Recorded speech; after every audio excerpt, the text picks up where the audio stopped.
Okey. Kalau kita tengok sini ni adalah kita dah cuci dan kita akan tambak dia sama tinggi dengan lebar atas tu. Nu tandas. Itu adalah menara jam stesen kereta api Black Bear yang kita buat penyelamatan tier-tier dia di depan dan kita buat model menara jam. So hari ni kita nak buat library di sini, library galeri dengan pusat sumber gulimat berserta dengan surau sampai ke sana. Jadi kita tambak dulu tahun ni. Tahun depan kita cari di mana-mana bajet untuk buat galeri. Ada sebab kenapa kita tak boleh buat library ni.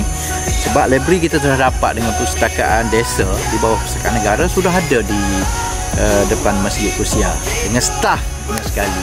So bila adanya library dan galeri ni berserta surau sekali yang boleh dui kegunaan. Surau pun boleh, dalam masa-masa tertentu ada petition boleh jadi pusat sumber, bilik-bilik audio visual yang berkaitan dengan gulimat dan sebagainya. So hari ini kerajaan kalau membelanja pun one off saja untuk membina bangunan galeri ataupun perpustakaan berserta dengan surau ni, sebab semuanya sudah ada. Kian kita sudah buat penyelamatan daripada stesen kereta api di Black Bear untuk tier yang berbentuk stesen kereta api galeri dan library ni berbentuk stesen kereta api lama Tanah Merah, Pasir Mas dan sebagainya.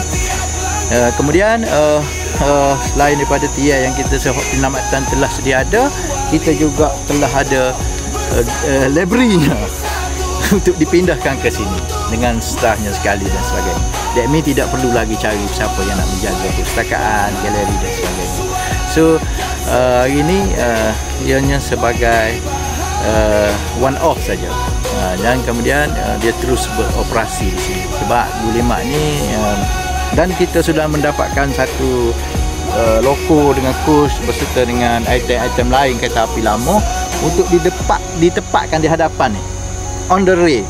Bukan kata atas semin, dia macam seperti kereta api sedang berhenti di hadapan stesen yang kita sebut sebagai galeri serta pusat sumber gulimat tadi.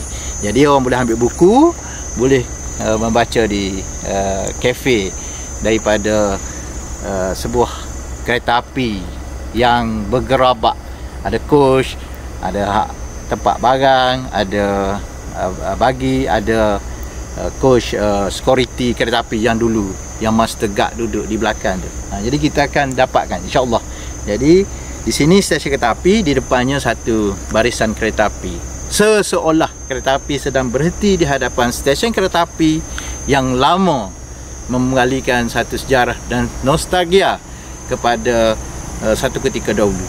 Itu saja. Terima kasih.